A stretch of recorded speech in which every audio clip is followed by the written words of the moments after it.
Hello friends, welcome to Brain IQ education.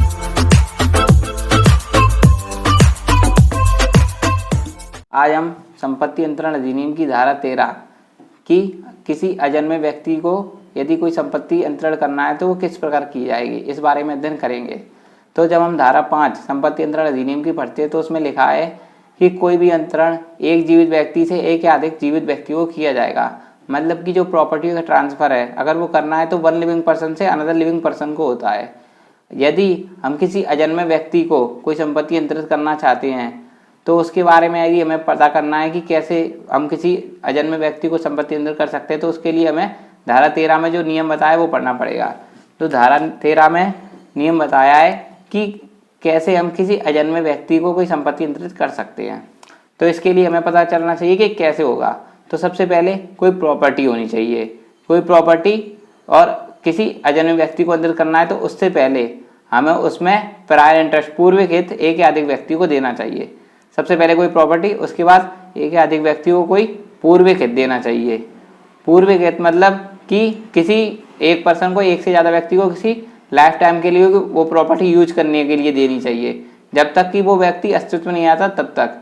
और जब उनका लाइफ इंटरेस्ट खत्म हो उससे पहले वो अनबॉर्न चाइल्ड को एक्सिस्टेंस में आ जाना चाहिए। तो ऐसे हम किसी प्रॉपर्टी का ट्रांसफ़र कर सकते हैं। तो यदि जब हम कोई प्रॉपर्टी किसी अनबॉर्न चाइल्ड को ट्रांसफ़र करते हैं तो सेक्शन 20 के अकॉर्डिंग वो जैसे ही अनबॉर्न चाइल्ड पैदा हो जाता है तो उसे तुरंत ही उसमें वेस्टेड इंटरेस्ट मिल जाता है। जैसे ही वो पैदा हो जाएगा वैसे ही उसको उसमें वेस्टेड इंटरेस्ट मिल जाता है। तो हम पढ़ लेते हैं सेक्शन 13 क्या कहता है।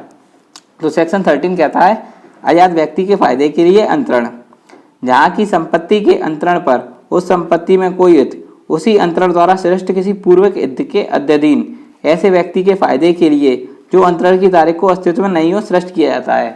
मतलब कि कोई प्रॉपर्टी ट्रांसफर ऐसा है जो कि उस एक ही डीड है, एक ही डीड के द्वारा हम उसको प्रॉपर्टी ट्रांसफर कर रहे हैं, जिसमें हम पहले किसी को प्रायर इंटरेस्ट दे रहे हैं, एक या एक से अधिक व्यक्ति को प्रायर इंटरेस्ट दे रहे हैं और उसके बाद जो अनबोर्न चाइल्ड है उसको इंटरेस्ट दे रहे हैं। तो सबसे पहले हमें एक या अधिक व्यक्ति को प्रायर इंटरेस्ट देना पड़ेगा। जब उनका प्रायर इंटरेस्ट खत्म हो उससे पहले उस अनबोर्न चाइल्ड को एग्जिस्टेंस में आ जाना चाहिए, तभी उनका वो जो है वो वैलिड होगा। और इसके बाद लिखा है वहाँ ऐसे व्यक्ति के फायदे के लिए श्रेष्ठ प्रभावित ना होगा जब तक कि उसका विस्तार संपत्ति में के अंतरक के संपूर्ण अवशिष्ट हित पर ना हो। और कोई भी ऐसा संपत्ति अंतरण प्रभावी नहीं होगा कब तक, जब तक कि उसको एब्सोल्यूट इंटरेस्ट ना मिले। मतलब कि सबसे इम्पोर्टेंट बात है कि जब हम किसी अजन्मे व्यक्ति को कोई ट्रांसफ़र करते हैं तो हमें अजन्मे व्यक्ति के फेवर में एब्सोल्यूट इंटरेस्ट देना पड़ेगा। जब तक एब्सोल्यूट इंटरेस्ट नहीं देंगे तब तो वो प्रॉपर्टी ट्रांसफ़र विधिमान्य नहीं माना जाएगा। मतलब कि सबसे पहली चीज़ कि हम कोई प्रॉपर्टी किसको देना है, किसी अजन्मे व्यक्ति को, तो उससे पहले हमें एक या अधिक व्यक्ति को कोई प्रायर इंटरेस्ट देना पड़ेगा। प्रायर इंटरेस्ट लाइफ टाइम के लिए हो सकता है और जब तक उनका प्रायर इंटरेस्ट खत्म हो उससे पहले अजन्मे व्यक्ति को जन्म लेना चाहिए। और अजन्मे व्यक्ति को कैसा इंटरेस्ट मिलना चाहिए, उसको एब्सोल्यूट इंटरेस्ट मिलना चाहिए, तभी वो प्रॉपर्टी ट्रांसफ़र वैलिड माना जाएगा। तो इसके लिए इसका हम इलस्ट्रेशन पढ़ लेते हैं। तो इलस्ट्रेशन में लिखा है का उस संपत्ति का जिसका वह स्वामी है, खा को अनुक्रमशः अपने और अपने आश्रित पत्नी के जीवन पर्यंत के लिए और उत्तरजीवी की मृत्यु के पश्चात आश्रित विवासित ज्येष्ठ पुत्र के जीवन पर्यंत के लिए।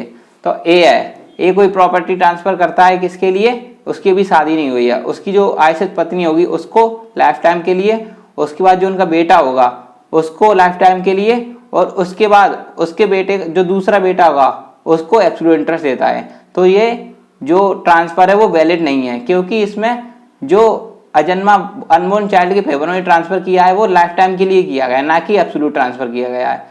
तो यदि अगर हमें किसी अनबोर्न चाइल्ड को प्रॉपर्टी ट्रांसफर करनी है तो हमें उसमें सबसे पहले उसको एब्सोल्यूट राइट देना पड़ेगा, और जब तक वो पैदा नहीं हो जाता तब तक एक या अधिक व्यक्तियों को प्रायर इंटरेस्ट देना पड़ेगा कि वो प्रॉपर्टी को एक न्यास के रूप में, एक ट्रस्ट के रूप में, जब तक वो पैदा नहीं हो जाता तब तक उस प्रॉपर्टी को देखें, उसकी देखभाल करें या फिर उसमें यूज करें। और जब उनका लाइफ खत्म हो, जब उनका प्रायर इंटरेस्ट खत्म हो उससे पहले अनबोर्न को एग्जिस्टेंस में आ जाना चाहिए।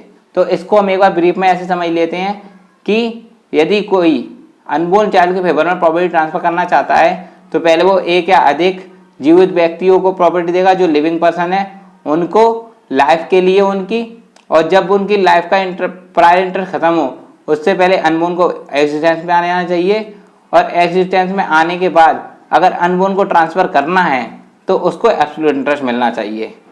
और यदि हमने पिछली वीडियो बनाई थी रूल अगेंस्ट परपेचुटी में, परपेचुटी के ऊपर, तो जो रूल अगेंस्ट परपेचुटी है यदि उसमें हम ट्रांसफ़र करते हैं तो यदि हम किसी को इंटरेस्ट देते हैं तो उसे हम इंटरेस्ट कब तक रोक सकते हैं, जब तक वो 18 का नहीं हो जाता तब तक हम उसको इंटरेस्ट को रोक सकते हैं, उसके बाद हम उसके इंटरेस्ट को नहीं रोक सकते हैं।